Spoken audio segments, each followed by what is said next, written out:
Bonne journée. Le suivant, c'est Arnaud, non? Non, en principe, c'est moi. C'est moi avant Arnaud. Hop.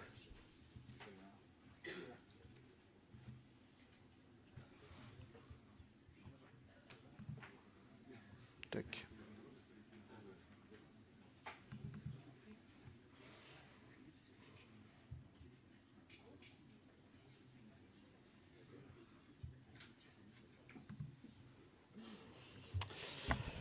Bonjour à tous.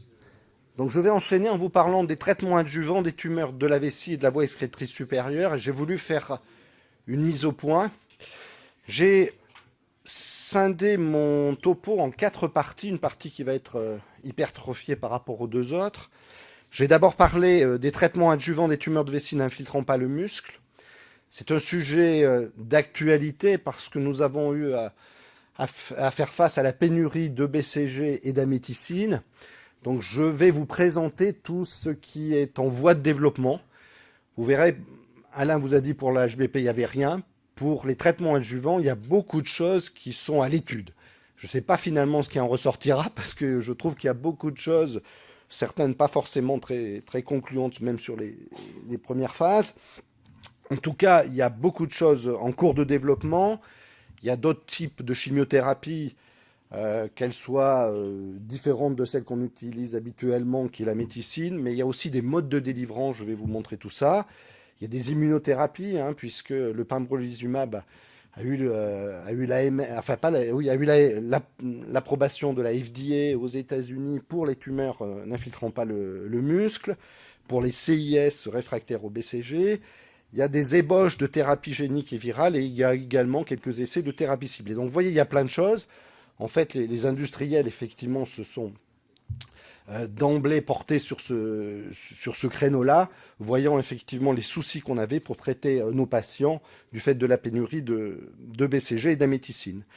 Je vous parlerai ensuite du traitement adjuvant des tumeurs de la voie excrétrice supérieure. J'en ai déjà parlé un peu hier soir. C'est POUT, effectivement.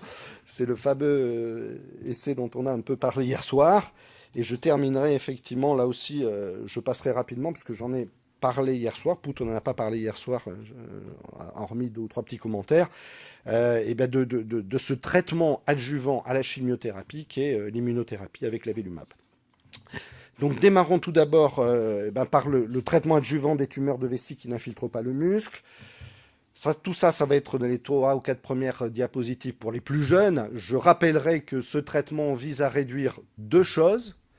Le risque de récidive pour les tumeurs intermédiaires et le risque de progression pour les tumeurs à haut risque. J'insisterai sur la nécessité d'avoir une résection complète. C'est peut-être le b.a.-ba, mais j'enfonce peut-être des portes ouvertes, mais c'est vraiment essentiel pour avoir une bonne efficacité des traitements adjuvants, sinon c'est plus un traitement adjuvant à la limite. Et donc il faut effectivement que les résections soient bien faites, il faut que le muscle soit vu, il faut que, surtout si la tumeur est de gros volume, et surtout si les tumeurs sont multifocales.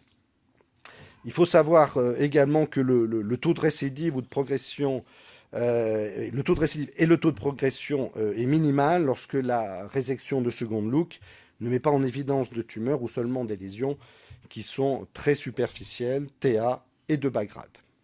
Je commencerai donc par les instillations endovésicales de BCG. C'est un traitement qu'on utilise depuis les années 70 avec une bonne réponse complète initiale puisqu'elle est de l'ordre des 70%, mais je rappellerai également qu'il y a 10-15% des patients qui ne vont pas du tout répondre au BCG et qu'il y aura à peu près un peu moins de la moitié des patients qui vont récidiver leur tumeur de vessie dans les 5 ans suivant leur traitement par une BCG thérapie.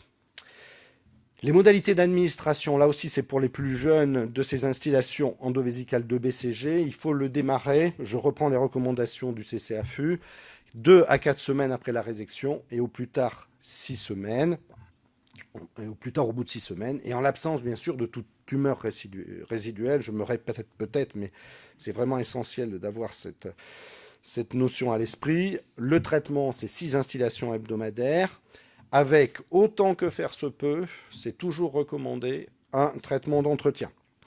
Ce traitement d'entretien va être plus ou moins long en fonction du fait que ce soit une tumeur intermédiaire ou une tumeur qui est de haut grade. Pour les tumeurs de haut grade, c'est tous les 6 mois jusqu'à 3 ans, avec 3 instillations hebdomadaires. Je rappellerai également quelques contre-indications à ce BCG. Les antécédents de réaction systémique, un déficit immunitaire sévère, en sachant que dans ces cas-là, il faut vraiment en discuter avec les médecins qui s'occupent du déficit immunitaire sévère en question. Il nous est arrivé de faire des instillations de BCG pour des patients séropositifs lorsque le taux de CT4 était correct. Ça peut être fait à condition effectivement de s'entourer de toutes les précautions, à condition effectivement, parce que dans ces cas-là, c'est du T1G3, c'est des tumeurs effectivement de haut grade infiltrant le chorion. Il faut essayer de préserver la vessie, surtout chez les patients fragiles, et ça peut être discuté au cas par cas.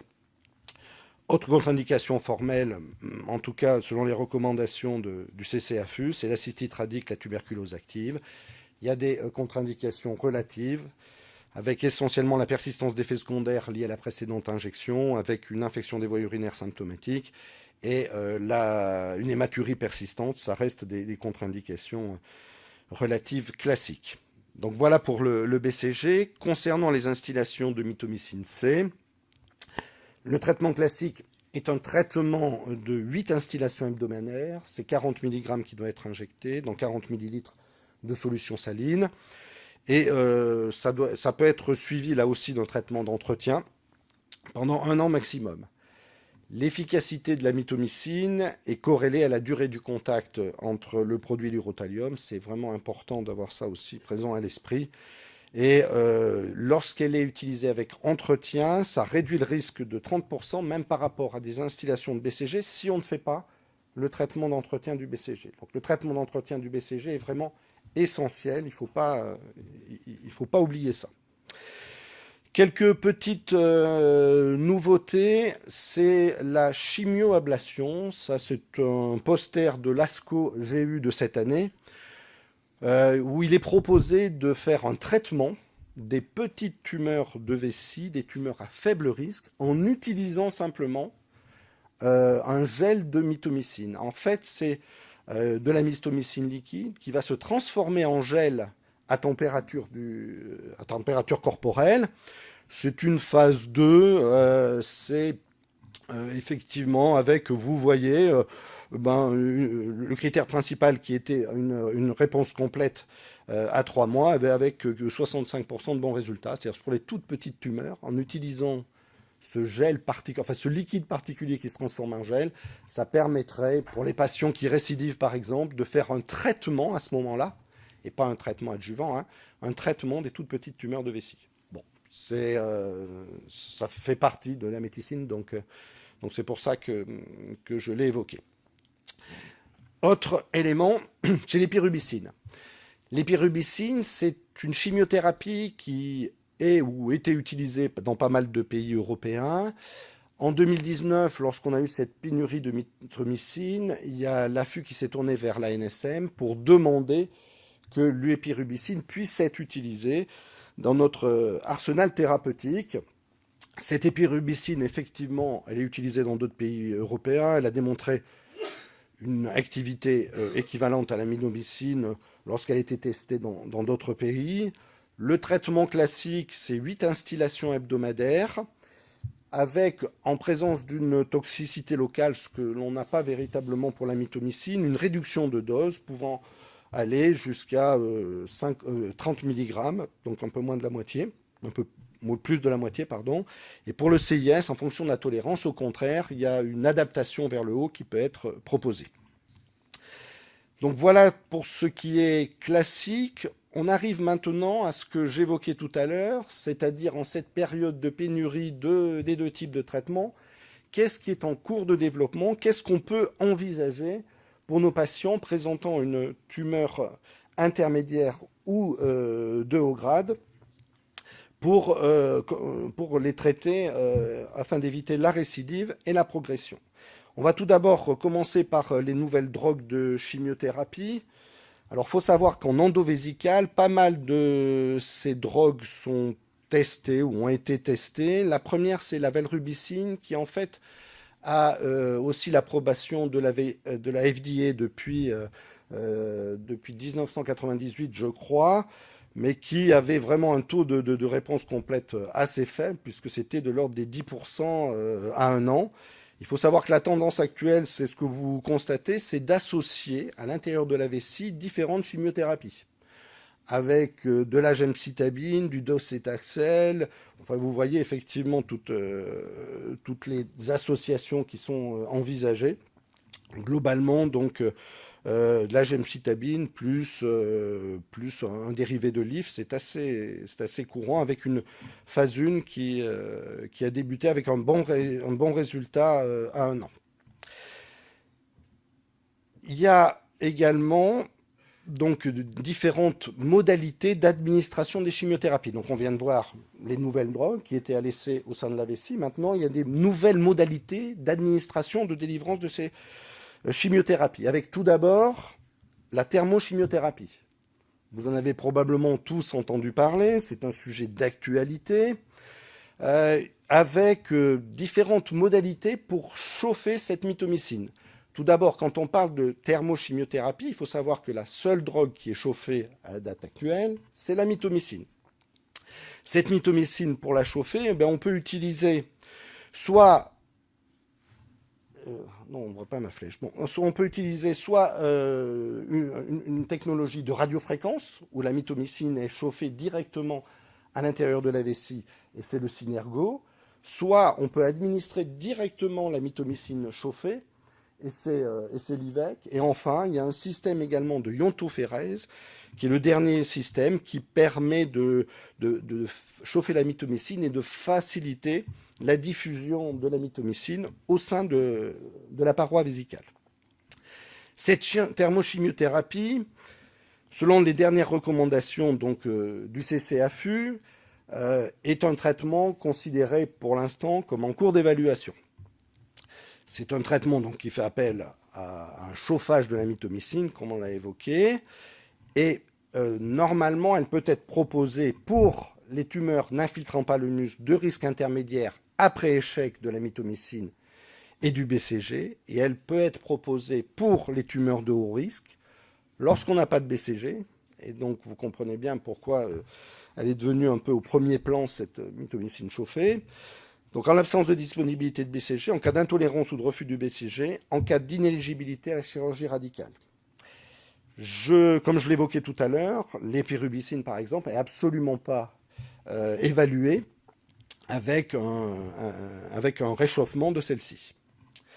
Donc voilà pour la thermochimiothérapie, mais il y a d'autres possibilités. La première de ces possibilités, c'est un nouveau petit dispositif qu'on met dans la vessie. C'est des études quand même qui sont assez préliminaires, mais en fait, on met de la gemcitabine à l'intérieur de ce petit anneau que vous voyez, qui est un tout petit peu plus gros que qu'une pièce de 2 euros, et ça va libérer progressivement la gemcitabine au sein de la vessie.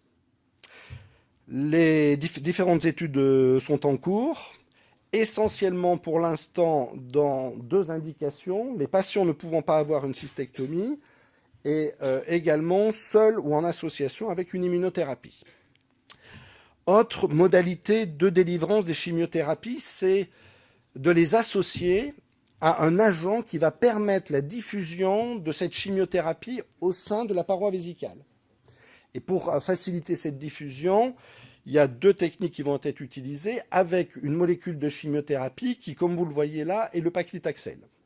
Donc c'est du paclitaxel qu'on va combiner soit dans un premier cas à l'acide hyaluronique, cela vraiment pour permettre une meilleure diffusion du produit au sein de la paroi vésicale, soit en créant une nanoparticule, en entourant le paclitaxel pour faciliter sa diffusion par cette nanoparticule, en entourant le paclitaxel pour faciliter sa diffusion au sein de la paroi vésicale. Donc voilà, ça c'était effectivement la première technique associée à l'acide hyaluronique en l'entourant d'une nanoparticule, là aussi pour permettre une meilleure diffusion. Donc on a vu les nouvelles drogues en cours d'étude, les nouvelles modalités de délivrance, Et il y a d'autres types de prise en charge avec les immunothérapies. Donc on en a déjà parlé un petit peu pour les tumeurs infiltrant le muscle hier. Pour ce qui me concerne, pour les tumeurs métastatiques, c'était le topo que j'avais fait hier soir.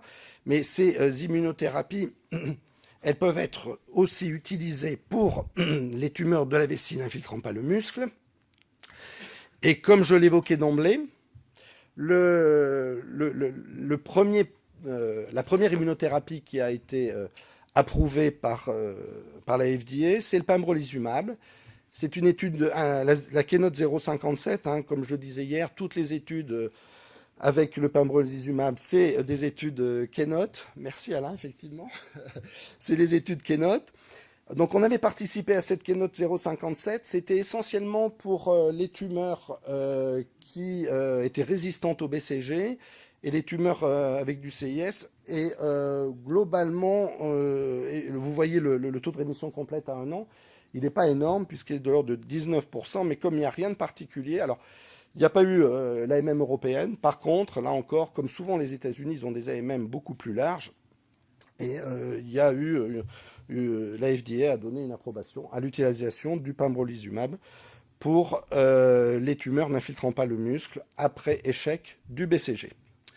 Alors il y a d'autres immunothérapies systémiques qui sont en cours d'étude. Vous connaissez toute l'étude allemande, je pense que plusieurs de cette salle la participent à cette étude-là.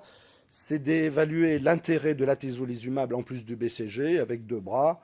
Un bras BCG seul versus un bras BCG plus atezolizumab. Il faut savoir qu'il y a d'autres drogues de chimiothérapie, notamment le durvalumab qui est étudié dans cette indication-là.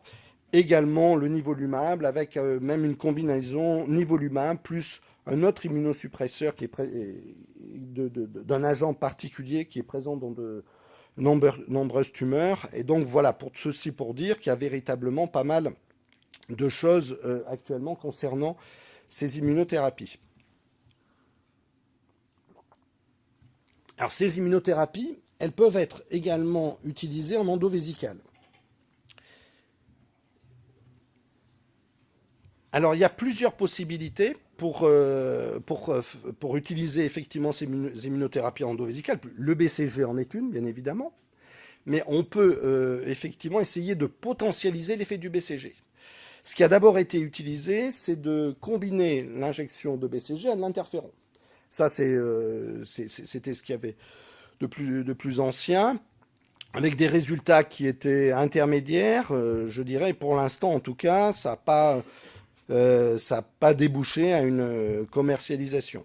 Mais il y a d'autres possibilités, et notamment celle d'utiliser un agent particulier qui est une émulsion d'enveloppe de mycobactéries combinée à de l'ADN pour, là aussi, essayer de stimuler véritablement la réaction immunitaire au sein de la vessie combinée au BCG.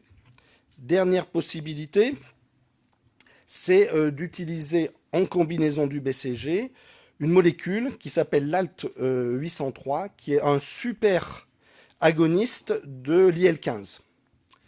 Donc ça a fait l'objet d'une présentation à l'ASCO GU cette année.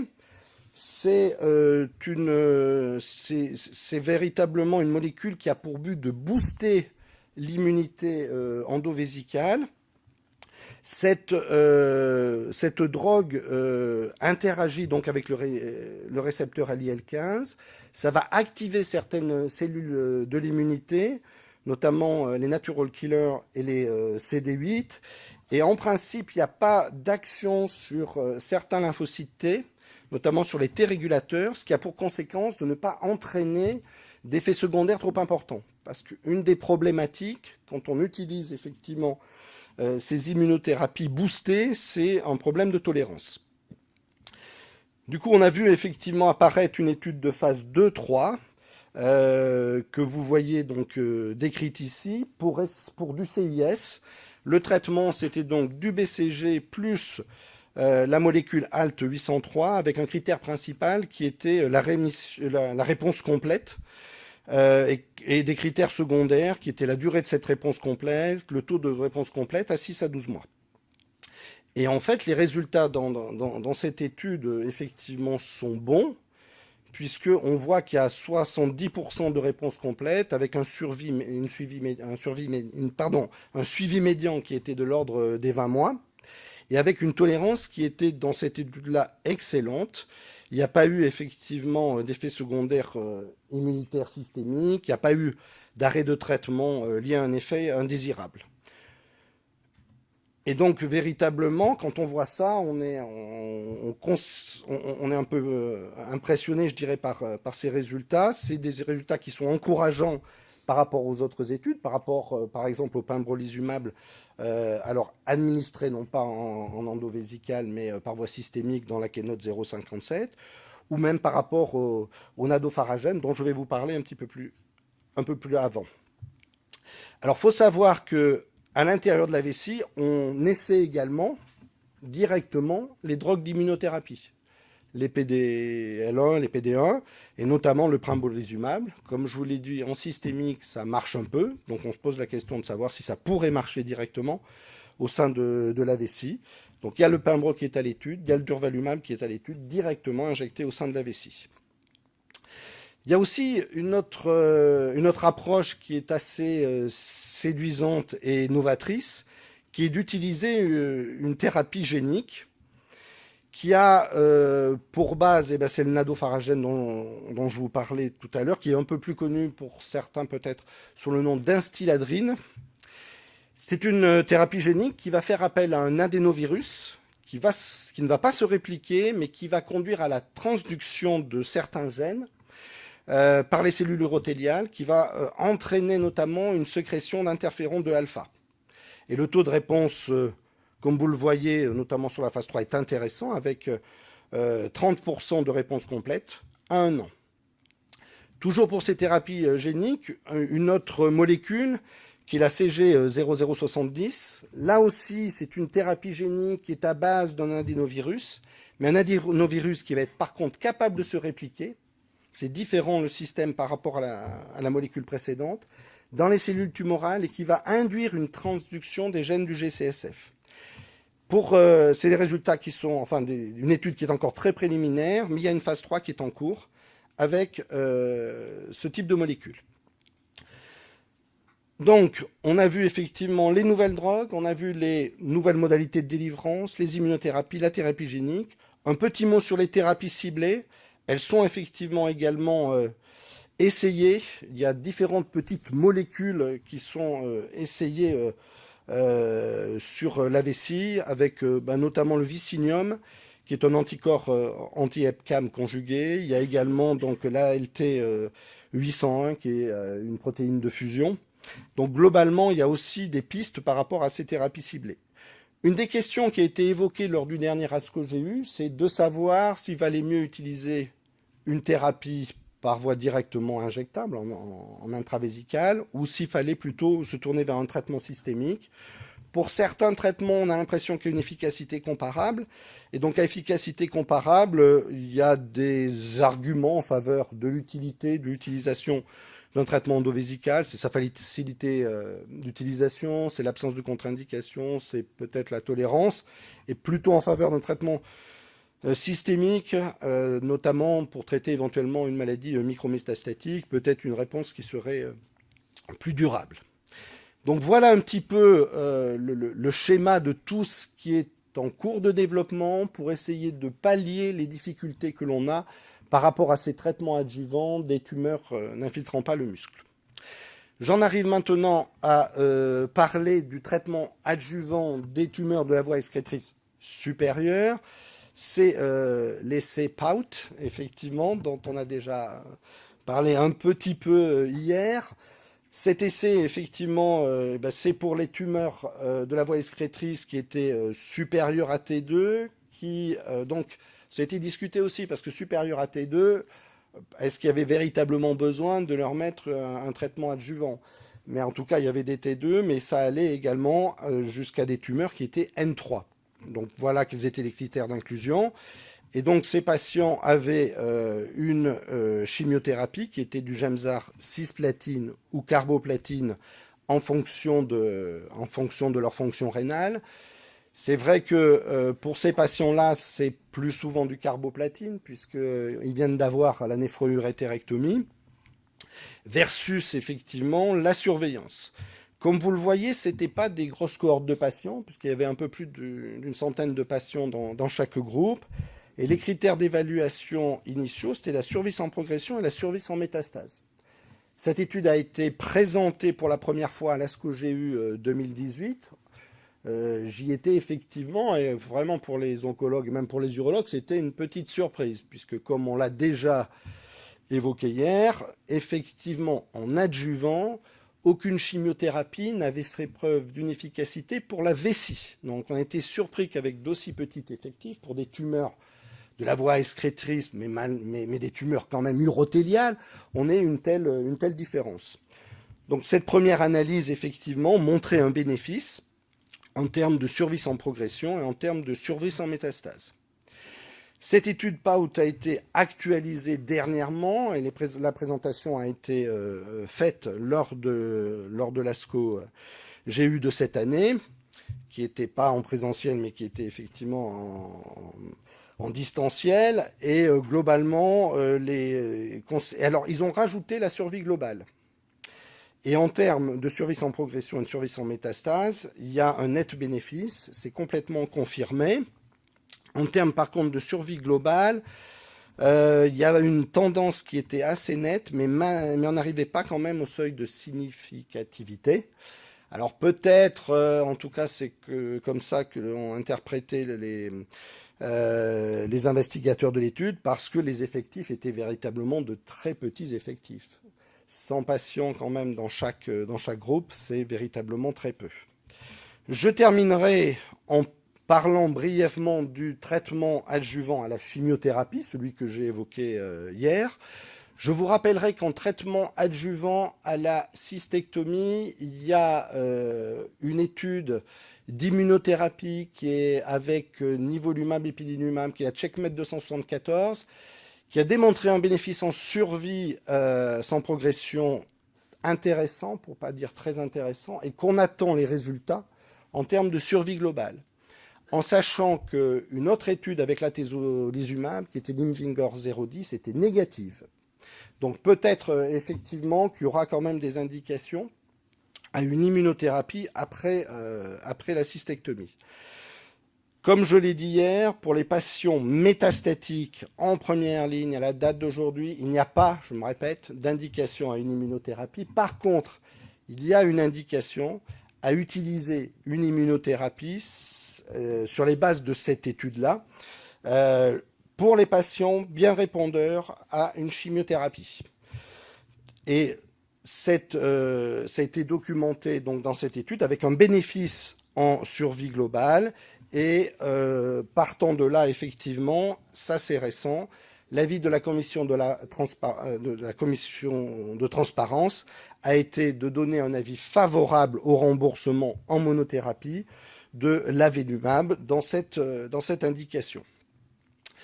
Donc en résumé, pour le traitement adjuvant des tumeurs de vessie superficielles n'infiltrant pas le muscle, je vois que j'ai oublié la fin de ma phrase, il y a effectivement un besoin majeur du fait des difficultés qu'on a eues par rapport aux approvisionnements en BCG et en améthicine.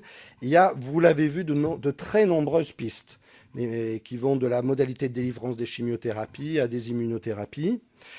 Concernant le traitement adjuvant des tumeurs de la voie excrétrice supérieure après la néphrourétérectomie, la chimiothérapie utilisant un sel de platine et le Gemzar a démontré un bénéfice et ça doit devenir maintenant la règle, je dirais, dans nos RCP. Enfin, pour les patients métastatiques, une immunothérapie d'entretien qui est l'avelumab post-chimiothérapie pour les patients répondeurs à une ligne de chimiothérapie a prouvé également un bénéfice, cette immunothérapie d'entretien. Voilà, je vous remercie. J'étais peut-être un peu long. Merci Laurent. Alors c'était effectivement très complet, très dense. Est-ce que vous avez des questions alors, sur les différents sujets qui ont été abordés ?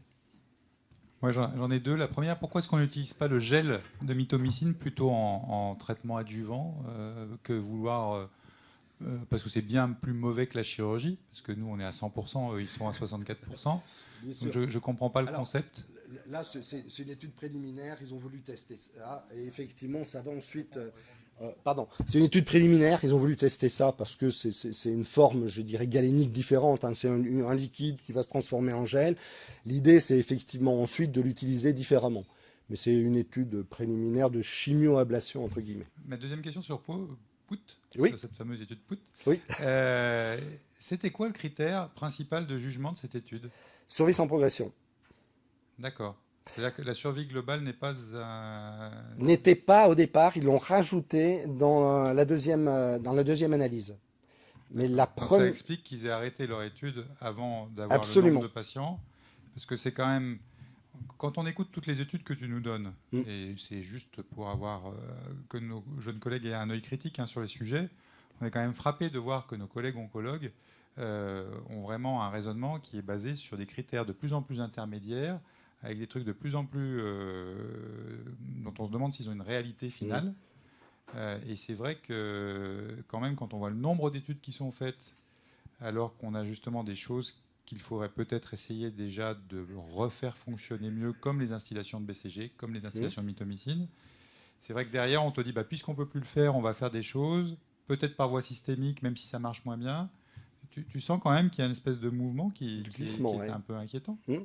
Ah oui, Est-ce que tu partages ça ou... Complètement. Je suis tout à fait de cet avis. Effectivement, on voit qu'il y a une espèce de glissement vers d'autres types de prise en charge, effectivement, alors peut-être on n'a pas suffisamment résolu les problèmes concernant la mitomycine et le BCG.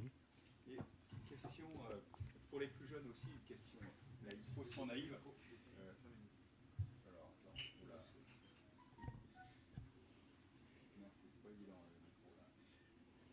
La mitomycine C, elle est efficace quand le pH urinaire est supérieur à 7,5. Ça je l'ai pas dit. Oui.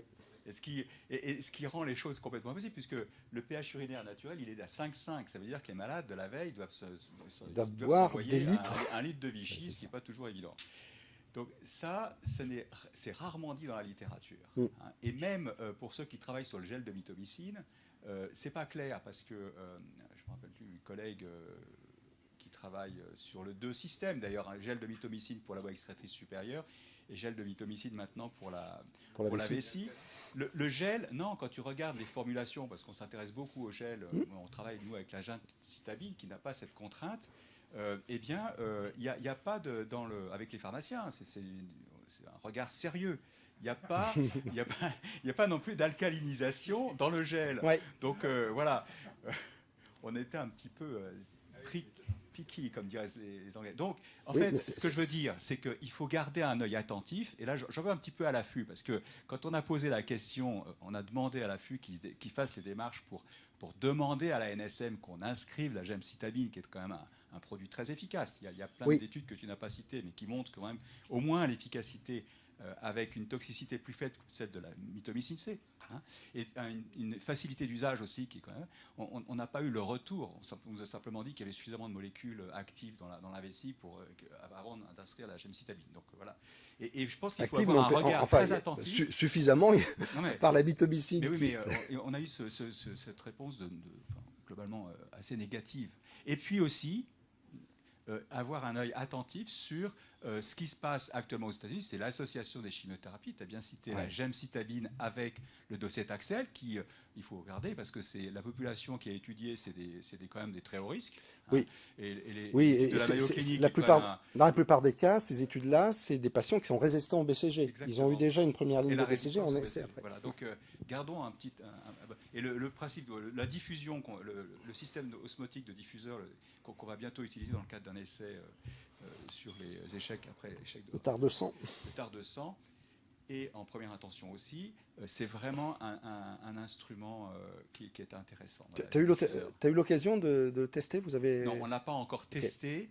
Je sais que, parce que ça fait longtemps qu'on s'intéresse à ça, c'est un système que vous avez vu, c'est comparé à une pièce de 2 euros, là, c'est tout petit, c'est très bien toléré, ça a été utilisé, et là Il y a eu du courage, ils ont du courage parce qu'ils ont mis ce diffuseur, changé toutes les 3 semaines pour faire des réductions tumorales de patients qui avaient des T3, des T3 de vessie qui étaient inopérables, et ils ont obtenu des réponses jusqu'à 35% de réduction du volume. Pas de réponse en termes de patients, en termes de réduction de volume. Donc, intéressant.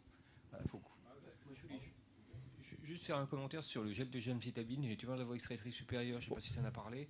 Non. Ouais, parce que, non, parce que alors ça, sur pour le coup, dans un domaine où on était à oui, l'arrêt depuis 25 ans, je trouve qu'il y a des résultats qui sont vachement encourageants, avec un taux de réponse qui est de 40 à 70%. Hein.